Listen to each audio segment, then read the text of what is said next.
Assalamualaikum warahmatullahi wabarakatuh. Salam teman-teman Sobat Rupiah dimanapun kalian berada.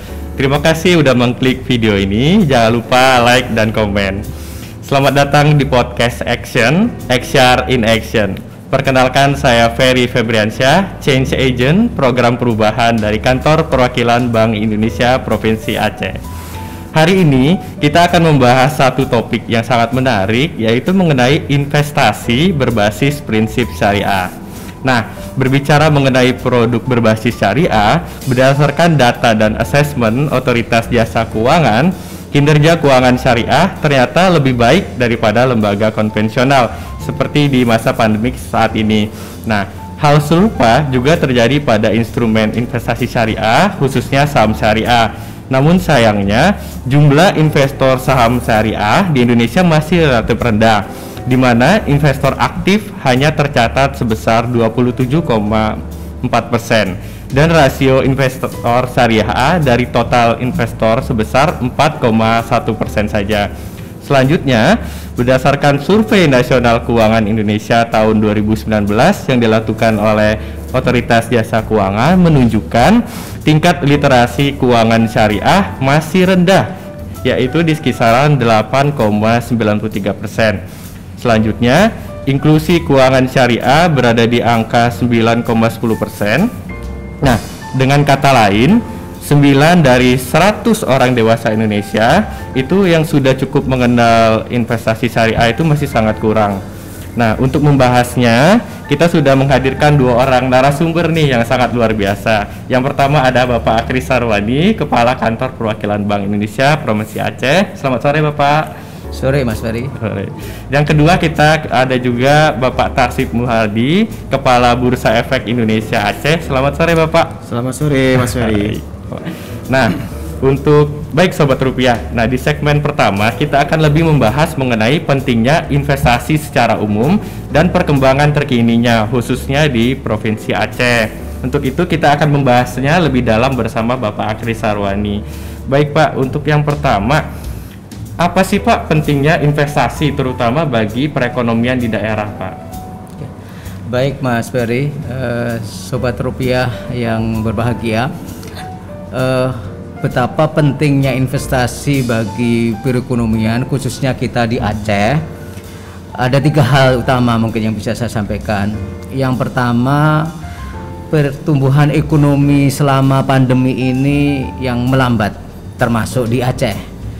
Kita lihat dengan COVID ini menyebabkan ekonomi nasional mengalami perlambatan, terutama di triwulan 2 2020 itu sampai dengan triwulan 1 2021 kemarin.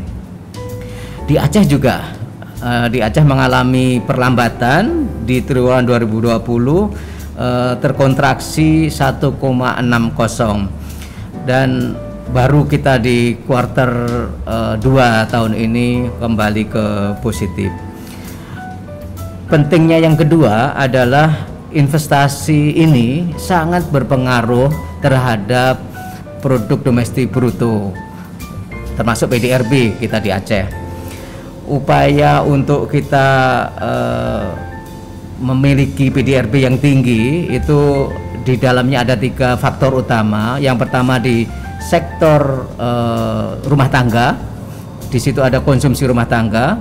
Kemudian ada sektor bisnis, disitulah investasi dibutuhkan oleh bisnis.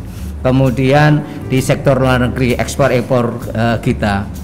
Nah, investasi ini oleh sektor bisnis dalam bentuk penanaman modal yang kita harapkan untuk meningkat dan berdampak positif pada proses produksi dalam bisnis, sehingga juga mengakibatkan produksi meningkat dan konsumsi rumah tangga juga meningkat. Yang ketiga, khusus di Aceh, khasnya Aceh adalah tingkat kemandirian fiskal Aceh yang masih relatif rendah. Kita nanti tahun 2027 akan berakhir dana Otsus. Sementara kapasitas dan kemandirian fiskal Aceh yang masih rendah sampai dengan saat ini pasti akan menyebabkan adanya budget shock, di mana fiskal pemerintah baik APBA maupun APBK nanti tidak dapat menjadi kontributor utama dalam pertumbuhan ekonomi. Kita berharap dengan investasi ini sebenarnya salah satunya kita akan bisa memiliki sumber pertumbuhan ekonomi baru sehingga kita nantinya tidak terlalu tergantung pada adanya dana otsus. Demikian Mas Ferry, tiga hal yang penting terkait dengan investasi di Aceh. Baik, terima kasih Bapak Akris Sarwani. Kita dapat 3 poin besar ya Pak. Tadi kenapa investasi itu penting terutama bagi perekonomian Aceh. Selanjutnya Pak, bagaimana kondisi dan perkembangan investasi di Aceh terkini Pak? Apakah sudah ada terlihat perkembangan Pak setelah adanya shock COVID-19 ini Pak? Syukur alhamdulillah mungkin pertama kali dengan melihat perkembangan di tahun 2020-2021 kita masih memiliki masih menarik sebagai daerah investasi bagi investor.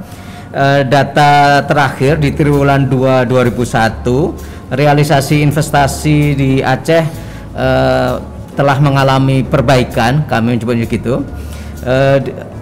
dibandingkan dengan tahun lalu. Ada pertumbuhan sebesar 66,75 year on year, meskipun kalau kita lihat di kuartal 1 kemarin lebih tinggi dibanding kuartal sekarang. Kita lihat realisasinya sampai dengan Januari sampai Juni 2021 itu telah sekitar 6,49 triliun realisasi investasi di Aceh. Dengan jumlah proyek yang disetujui sekitar 1432 dan serapan tenaga kerja sekitar 2.740. Kita berharap nantinya ini investasi ini tidak hanya yang melalui BKPM, sebenarnya nanti yang melalui pasar modal, yang melalui surat berharga negara, dan itulah yang kita dorong agar investasi di level retail, di level masyarakat umum itu juga membantu pembangunan ekonomi di Aceh. Baik, terima kasih Bapak. Ternyata perkembangan realisasi investasi ini mengalami peningkatan ya Pak, terutama di triwulan 2 tahun ini. Selanjutnya Pak, kita lebih ingin mengeksplor bagaimana sih Pak peran Bank Indonesia dalam meningkatkan investasi nih Pak, terutama investasi syariah gitu Pak. Baik, Bank Indonesia sebagai otoritas moneter, sebagai regulator di sistem pembayaran, memiliki tugas tidak hanya sendiri memang nantinya untuk bersama-sama dengan otoritas lain, dengan Kementerian Keuangan untuk menciptakan pasar investasi yang baik. Oleh karena itu Bank Indonesia memiliki 3 peran utama. Yang pertama adalah Bank Indonesia berperan untuk meningkatkan literasi yang tadi sangat rendah, literasi ekonomi dan keuangan, terutama nantinya dalam hal ini adalah ekonomi syariah. Di situ termasuk investasi syariah, instrumen-instrumen investasi syariah yang harus kita harus kreatif meng-create instrumen investasi syariah sehingga menjadi alternatif investasi bagi masyarakat. Yang kedua, sebagaimana saya sebutkan tadi, penguatan kelembagaan dan koordinasi antara Bank Indonesia dengan lembaga atau otoritas yang terkait, terutama dengan OJK, Otoritas Jasa Keuangan, terkait dengan pasar modal syariah, dengan pasar keuangan nanti dengan melibatkan perbankan dan juga lembaga-lembaga keuangan lainnya. Dan yang ketiga yang khasnya Bank Indonesia di daerah yaitu apa yang kita sebut Regional Investor Relation Unit. Bank Indonesia Aceh menjadi salah satu kantor perwakilan Bank Indonesia yang memiliki peran sebagai Regional Investor Unit yang terhubung nanti dengan Indonesian Relation Unit-nya, kemudian juga Global Relation Unit. Apa yang dilakukan di daerah? Bank Indonesia bertugas membantu pemerintah daerah untuk menyiapkan proyek-proyek yang nantinya dipromosikan untuk mendapatkan investor, dan itu dilakukan untuk dengan memberdayakan kemampuan Pemda maupun kemampuan pemilik proyek di daerah untuk bisa memenuhi kaidah-kaidah bagaimana nanti proyek ini ditawarkan kepada para investor. Demikian Pak Asbari. Baik, luar biasa sekali Pak ya, ternyata peran Bank Indonesia ini ternyata banyak ya Pak untuk investasi ini sendiri. Selanjutnya kita ke Pak Tasrif nih Pak. Ya. Kita kan sering membaca gitu Pak ya tentang komen-komen masyarakat nih Pak. Ada yang banyak bertanya, investasi itu halal nggak sih Pak sebenarnya Pak? Ya, sekarang kembali lagi Mas Ferry kepada investasi apa yang dilakukan. Karena kan instrumen investasi itu banyak sekali. Ya, banyak sekali instrumen investasi. Mungkin sekarang juga banyak pilihan lah ya, dengan bisa online sekarang ya, sekarang orang bisa beli macam-macam. Nah, kalau kita berbicara di pasar modal ya, investasi itu kalau ditanya di pasar modal halal nggak gitu ya. Nah, kalau kita berinvestasi saham misalnya, nah kita berinvestasi saham tentunya kita jadi pemilik perusahaan. Nah, jadi pemilik perusahaan secara syariah dilarang nggak sih gitu ya. Nah, tentunya pasti tidak dilarang, toh kita jadi pemilik ya. Nah, mungkin mekanismenya yang harus dilihat ya, terutama kalau di pasar modal kan sudah menyiapkan infrastruktur investasi yang sesuai syariah ya. Jadi kalau ditanya investasi di pasar modal halal nggak? Halal ya, halal, karena ya kita menjadi pemilik perusahaan di sana, dan toh juga kita sebagai masyarakat juga pengguna kok produk-produk perusahaan yang tercatat di bursa seperti itu. Mas Baik, Sobat Rupiah nih jangan takut ya Pak, ternyata investasi itu halal ya Pak. Betul. Nah, selanjutnya Pak, bagaimana sih Pak pentingnya investasi syariah khususnya di Provinsi Aceh ini yang kita tahu kan menerapkan kanun lembaga keuangan syariah gitu Pak? Ya tentunya ya Sobat Rupiah ya, Sobat Rupiah sekalian. Nah, kalau dilihat pentingnya berinvestasi secara syariah gitu ya tadi ya. Nah, itu ya kan itu kembali lagi kepada pemahaman agama kita sendiri. Tentu itu sangat penting. Kenapa? Supaya juga dana yang kita kelola, yang kita investasikan itu juga bisa bertumbuh dengan berkah ya, dengan berkah dan tambah ketenangan nih di kita gitu ya, di hati kita ya sebagai investor. Seperti itu. Baik Pak, selanjutnya apa aja sih Pak prinsip-prinsip atau akad-akad yang ada di investasi syariah seperti itu Pak secara garis besarnya? Ya, gini, pertama kita lihat dulu dari pencatatannya nih ya. Pencatatan tentu juga harus punya akadnya ya. Jadi setiap perusahaan yang tercatat yang masuk ke dalam indeks saham syariah Indonesia ya, itu ada akadnya. Itu dibagi dua ya, tergantung misalnya saham yang dijual kepada masyarakat itu saham portopel atau saham trisurinya perusahaan. Nah, itu menggunakan akad yang namanya syirkah musahamah ya. Itu akad syirkah musahamah. Jadi yang ada di portofolio si perusahaan. Nah, kalau misalnya saham yang dijual kepada masyarakat itu adalah saham yang dimiliki oleh pemilik mayoritas ya, pemilik mayoritas. Nah, itu menggunakan akad ba'i ya, akad ba'i.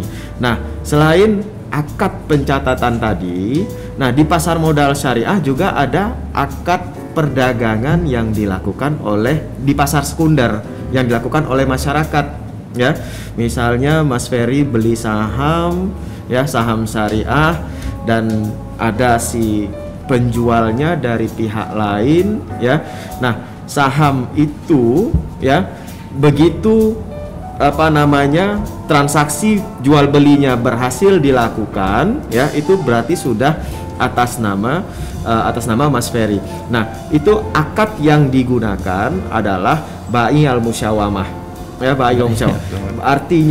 Artinya gini, perdagangan saham itu dilakukan secara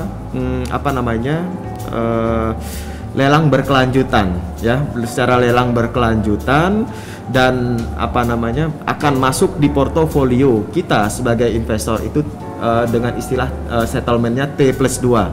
Artinya kita beli hari Senin, sahamnya akan masuk ke dalam portofolio kita pada hari Rabu, ya. Nah, walaupun saham itu belum masuk ke dalam portofolio belum selesai T+2-nya, tapi kita mau jual lagi nih, boleh enggak? Nah, berdasarkan prinsip akad al-musyawamah ini dibolehkan. Baik. Ya, karena itu selesai perdagangannya match atau terjadi, itu sudah jadi milik kita. Sama seperti kalau kita beli tanah, Mas Ferry. Saya beli tanah dari Mas Ferry. Sekarang transaksi kita di notaris, kan belum balik nama nih, proses balik nama penuh. Ternyata keluar dari notaris ada orang minta beli tanah itu, saya jual lagi. Jadi seperti itu. Baik. Cukup banyak juga ya Pak, ternyata akad-akad ini yang harus kita pahami terlebih dahulu Pak. Tadi banyak disinggung tentang saham ya Pak. Selain saham, kira-kira instrumen apa lagi sih yang bisa kita akses di Bursa Efek Indonesia? Ya, itu, Pak? Instrumennya banyak ya. Salah satunya tadi saham. Terus ada sukuk, ya, tadi juga sempat disinggung oleh Pak Kris. Terus juga ada yang namanya reksadana syariah, ada ETF syariah, Exchange Trade Fund, ya. Terus juga ada KIK EBA syariah, dan ada juga DIRE syariah, dana investasi real estate. Nah, menyinggung lagi, jadi itu ada beberapa alternatif, ya, media investasi yang ada di pasar modal. Nah, menyinggung tadi yang disebutkan oleh Pak Kris di depan tadi terkait misalnya di Provinsi Aceh nih, perlu ditingkatkan investasi, ya Pak, ya, investasi terutama yang di sektor real yang bisa menyerap lapangan kerja dan segala macam. Nah, ini sebenarnya bisa diambil peluang oleh pengusaha, ya, yang ada di Provinsi Aceh ataupun oleh pemerintah yang ada di Provinsi Aceh. Ya, kalau dari pengusaha misalnya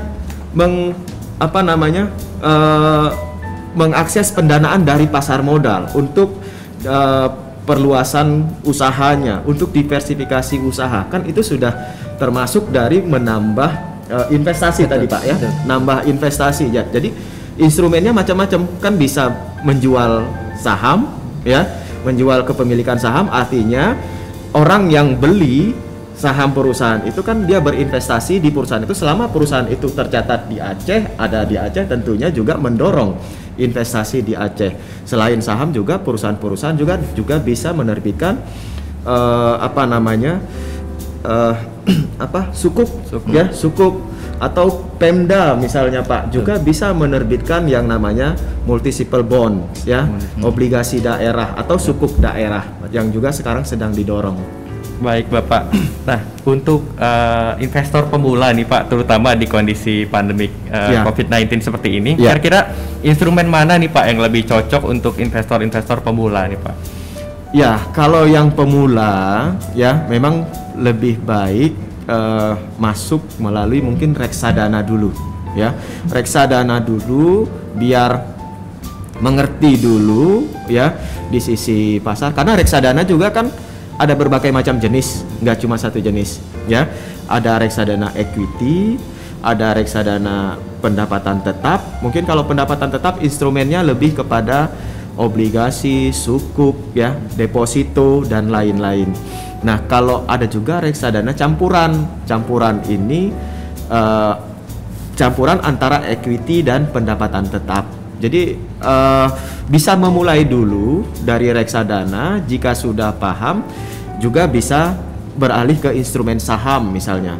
Atau kalau mau mulai dengan instrumen saham langsung bisa juga, tapi mulai dengan dana yang kecil dulu untuk kita tahu dulu. Toh sekarang saham-saham perusahaan tercatat beragam harganya, ya, nggak perlu dengan dana yang besar kita baru bisa jadi pemilik perusahaan gitu ya. Banyak kok, bahkan perusahaan-perusahaan BUMN juga ada sahamnya yang dijual di harga 1.000 per lembarnya misalnya, seperti itu. Baik, ternyata untuk memulai investasi itu tidak harus mahal ya Pak, puluhan juta. Betul. Katakan seperti itu. Dengan Betul. nominal 1.000 ya Pak tadi, Iya. kita sudah bisa memulai ya Pak. Betul. Ya. Betul. Selanjutnya Pak, bagaimana nih Pak kita bisa tahu suatu instrumen investasi itu dia sudah menerapkan prinsip syariah Pak? Kita bisa cek di mana gitu Pak? Untuk instrumen ya, instrumen investasi misalnya kalau sukuk pasti biasanya pada saat penawaran sudah disebutkan. Nah, kalau misalnya saham ya, kalau saham tentunya mungkin kalau misalnya kita transaksi saham dengan akun reguler, kita agak susah membedakan saham syariah atau tidak. Nah, disarankan kalau transaksi saham bagusnya buka rekening saham syariah sekalian. Rekening saham syariah artinya saat kita transaksi itu menggunakan SOTS, Sistem Online Trading Syariah ya, Sistem Online Trading Syariah. Jadi di sana kita hanya bisa beli saham-saham syariah. Jika saham yang tidak masuk ke dalam indeks syariah kita mau beli, itu langsung keluar pop up saham yang Anda beli tidak sesuai syariah gitu ya, langsung di reject, nggak bisa dibeli. Nah, kalau begitu juga dengan reksadana misalnya. Reksadana juga mereka biasanya di namanya dia menyebutkan reksadana misalnya saham syariah atau reksadana campuran syariah, seperti itu. Baik, berarti kita aman ya Pak, kita bisa mengecek dulu saham-saham mana yang sudah berdasarkan prinsip syariah kayak gitu Pak ya. Kalau dari segi indeksnya sendiri Pak, dari BI ada merilis indeks saham syariah Pak? Betul, ada, tentunya ada. Nah, tujuan dirilisnya indeks itu kan untuk mempermudah ya, mempermudah kita supaya semuanya lebih transparan ya, lebih transparan. Contohnya misalnya kalau di pasar Pak Kris, ya kalau di pasar ada harga cabai hari ini segini, harga tepung hari ini segini. Nah, di pasar modal juga menyiapkan itu supaya tidak ada keraguan-raguan, ya tidak ada sesuatu yang disembunyikan. Jadi disiapkan indeks saham syariah itu yang ada di pasar modal apa aja? Ada yang pertama isi itu seluruh konstituennya saham syariah itu masuknya ke isi ya. Itu ada sekitar 435 perusahaan. Jadi lebih dari 60% saham tercatat di Bursa Efek Indonesia itu merupakan konstituennya isi ya, merupakan saham syariah. Nah, selain isi ya, itu ada namanya JII 70 ya, Jakarta Islamic Index 70. Artinya ada 70 perusahaan yang memiliki market cap terbesar di antara yang isi tadi dan memiliki likuiditas yang tinggi. Nah, selain JII 70 ada yang namanya JII, Jakarta Islamic Index. Itu 30 saham yang disaring ya, yang disaring lagi dari JII 70 tadi. Baik Pak, berarti tadi ada 3 indeks utama ya Pak, JII, JII 70 dan juga ISI. Iya. Selanjutnya Pak, kalau di Aceh sendiri bagaimana perkembangan investasi syariahnya sendiri Pak? Apakah sudah cukup berkembang pesat atau masih stagnan Pak? Ya, untuk perkembangan di Aceh ada, ditambah lagi didorong dengan pemberlakuan kanun ya, pemberlakuan kanun LKS. Jadi di sini juga ada beberapa ada perusahaan sekuritas yang beroperasi gitu ya, perusahaan sekuritas tempat masyarakat untuk memulai berinvestasi. Nah, di sana juga mereka sudah menyiapkan SOTS. Semua sekuritas itu masyarakat bisa transaksi saham syariah di sana. Namun dari perkembangan yang ada, namun kalau dibandingkan nih dengan daerah lain di Indonesia, jumlah investor saham atau investor syariah di Aceh memang kalau dari sisi jumlah masih kalah jauh dibanding dengan daerah lain. Bahkan mungkin kita masih di bawah Bengkulu, Pak.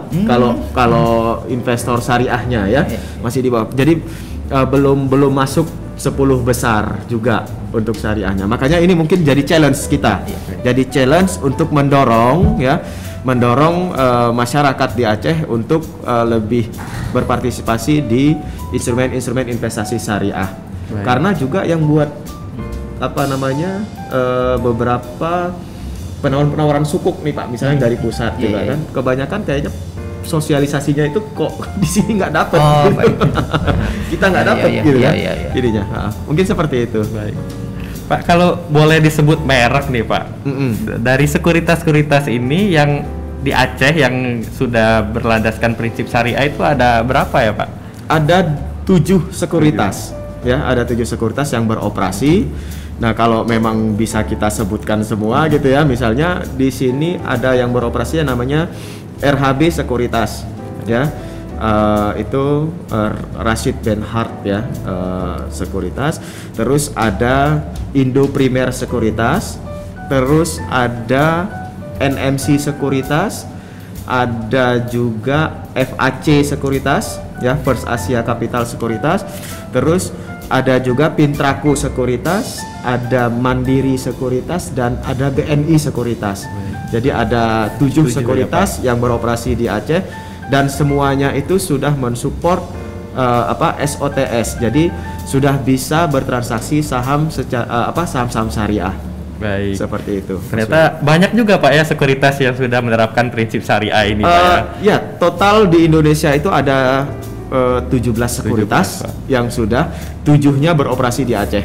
Baik, terima kasih Bapak. Kita kembali ke Pak Agris nih Pak. Tadi sempat disinggung oleh Pak Tasrif juga instrumen-instrumen berbasis syariah, salah satunya adalah sukuk Pak.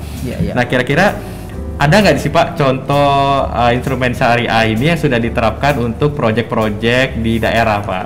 Baik, sebelum ke jawaban tadi, saya jadi punya hal yang menarik memang kesimpulannya. Kalau kita melakukan investasi itu sama dengan sebenarnya melakukan atau memberikan pembiayaan bagi pembangunan, baik melalui nantinya suku, itu artinya melalui pemerintah atau melalui swasta atau perusahaan, yaitu kalau kita beli saham tadi. Jadi mungkin artinya kita kalau sebagai investor kita seperti merasa saya menitipkan uang saya atau saya menyerahkan uang saya untuk membiayai pembangunan di Aceh. Jalurnya pemerintah, suku, jalurnya swasta atau perusahaan, yaitu melalui pasar modal. Nah, kembali pertanyaannya Mas Ferry tadi, contohnya seperti apa sih? Kita kasih contoh yang mungkin kalau di pasar modal contohnya banyak sekali. Setiap perusahaan punya penggunaan uangnya yang kita beli saham, tahu di situ untuk apa aja, untuk ekspansi bisnis, untuk menambah modal kerja misalnya gitu bisa juga. Kalau di suku ini lebih berbasis proyek. Jadi proyek-proyek pemerintah terutama terkait dengan infrastruktur dan kepentingan publik. Infrastruktur kita sebagai contoh jalan, kemudian jembatan, mungkin irigasi, bendungan, itu infrastruktur. Yang untuk kepentingan publik kita misalnya sekolah, perguruan tinggi, kantor pemerintah yang penting misalnya puskesmas segala macam, itu bisa dibiayai oleh sukuk ini. Pemerintah daerah yang memiliki atau kementerian yang memiliki proyek tadi menyiapkan proyek-proyeknya ini untuk bisa diajukan untuk dibiayai oleh kita sebutnya surat berharga syariah negara atau SBSN atau kita kenal sukuk. Nah, disitulah kita pilih dulu. Jadi ada proses untuk sebagaimana IPO-nya pasar modal. Di sini juga disiapkan dulu proyek-proyek yang nantinya akan ditawarkan untuk dibiayai melalui sukuk ini. Kalau kita lihat perkembangannya dari tahun 2013 untuk pertama kali dikenalkan itu hanya satu kementerian atau satu lembaga yang mengajukan suku dan nilainya sekitar 800 miliar. Sekarang ini yang terakhir kita lihat sudah mencapai atau melibatkan 11 kementerian dan lembaga dengan jumlah proyek 847 dengan nilai sekitar 27,6 triliun. Artinya pemerintah sekaligus nanti juga investornya, masyarakat sebagai investor juga memiliki alternatif untuk dan mereka tahu. Sebagai contoh di Aceh, tahu nggak sobat rupiah kalau Universitas Teuku Umar yang di Melabuh itu membangun gedungnya dibiayai oleh SPSN, oleh suku kita.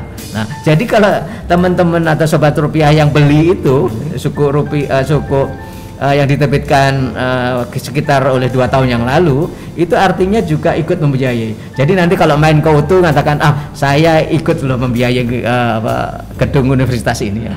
Jadi itu salah satu yang kita rasakan di Aceh. Demikian juga artinya di seluruh, misalnya sobat rupiah main ke Papua, lihat jembatan merah itu, itu dibiayai oleh suku. Nah, jadi kita juga merasa bangga. Ini kita ikut membiayai ya, seperti itu. Dan banyak. Artinya nanti ke depan itu sangat terbuka, terutama bagi pemerintah sebenarnya nantinya untuk bisa pemerintah daerah untuk alternatif gitu. Demikian Mas Ferry. Baik, ternyata banyak sekali Pak ya yang sudah menerapkan sukuk ini di daerah ya Pak. Salah satunya jadi Aceh, Universitas Tengku Umar ya Pak. Betul.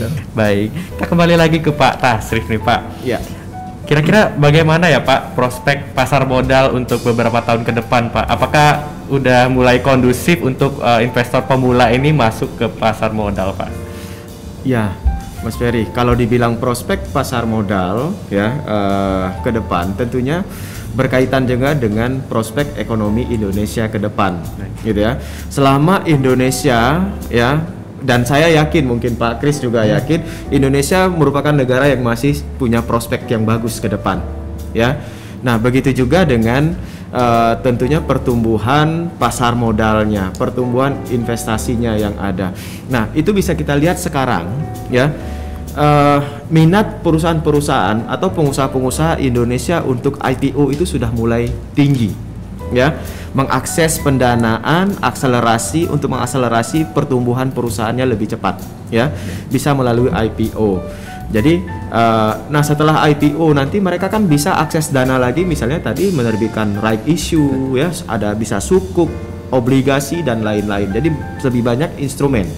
Nah, jadi kalau dilihat prospeknya, saya yakin Indonesia juga ekonomi Indonesia masih berpeluang tumbuh ya ke depan, karena mungkin kita ketahui bersama juga dengan SDA yang kita punya ya, populasi kita juga cukup besar dan 60-70%-nya itu berada di usia produktif gitu ya. Nah, itu salah satu prospek ya untuk Indonesia dan juga prospek pasar modal Indonesia, karena perusahaan-perusahaan yang tercatat di bursa juga masih relatif punya peluang untuk tumbuh yang lebih besar lagi. Baik. Berarti untuk beberapa tahun ke depan lumayan cerah ya Pak pasar modal ini. Ini disinggung tentang pertumbuhan ekonomi juga nih. Kalau menurut Pak Akris nih Pak, beberapa tahun ke depan kira-kira kita akan mulai recover dengan baik nggak Pak dari setelah kontraksi sebelumnya Pak? Ya, betul Mas Ferry. Syarat utama kita recover kan kita tahu semuanya. Game changernya adalah keberhasilan kita nanti untuk vaksinasi, artinya herd community-nya akan terbentuk baik seluruh dunia maupun kita nanti di Indonesia dan Aceh.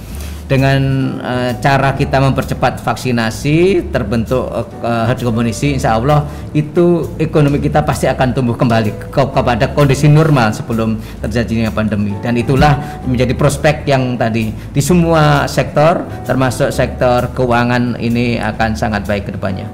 Baik. Luar biasa sekali Sobat Rupiah pemaparan dan sharing dari Pak Akris dan juga Pak Tasrif. Kemudian ternyata investasi itu dapat berkontribusi langsung ya Pak untuk pertumbuhan ekonomi di daerah. Mungkin terakhir nih Pak, ada nggak pesan-pesan untuk generasi milenial nih tentang investasi berbasis syariah ini Pak? Mungkin dari Pak Tasrif terlebih dahulu. Ya, untuk sobat sobat Rupiah. rupiah ya. Untuk sobat rupiah sekalian ya, jangan khawatir ya, dan jangan ragu untuk berinvestasi secara syariah ya, karena pemerintah juga sudah menyiapkan infrastruktur untuk berinvestasi itu, sehingga kita bisa melakukannya dengan mudah ya. Saat ini kita bisa melakukan dengan mudah, dengan murah gitu ya. Nah, jadi dan satu lagi, keamanannya juga terjamin. Salah satunya contoh misalnya berinvestasi di sektor pasar modal ya. Kalau di pasar uang ada lembaga penjamin yang disebut LPS, di pasar modal juga ada lembaga penjamin yang disebut SIPF, Securities Investor Protection Fund. Jadi nggak perlu ragu, mari kita berinvestasi sambil membangun negeri. Baik, terima kasih Bapak. Kita jadi nggak usah takut ya untuk berinvestasi. Kita bisa mulai dengan nominal yang sangat kecil dan aman juga tentunya Pak ya. Kemudian dari Pak Akris sendiri Pak, apa pesan-pesan yang bisa disampaikan Pak? Pesan saya untuk sobat rupiah seluruhnya, berinvestasilah dari sekarang. Dulu kita menabung, sekarang kita berinvestasi. Itu dua hal, menabung dapat, nanti mendapatkan juga returnnya. Dan itu artinya sekali lagi, berinvestasi, menabung, dan juga membantu negara ini untuk membiayai pembangunannya. Jadi rasanya pas untuk kita melakukan yang memang masa depan sobat rupiah semuanya. Baik, luar biasa sekali Pak Akris tentang, berarti kita bisa membangun negeri juga ya Pak melalui investasi ini tadi Pak. Baik, mungkin demikian sobat rupiah episode podcast Action kali ini. Stay tune untuk episode-episode selanjutnya yang tidak kalah menarik lagi, yang akan mengangkat topik-topik ekonomi syariah lainnya. Akhir kata, wassalamualaikum warahmatullahi wabarakatuh. Waalaikumsalam warahmatullahi wabarakatuh. Terima kasih Pak. Terima kasih.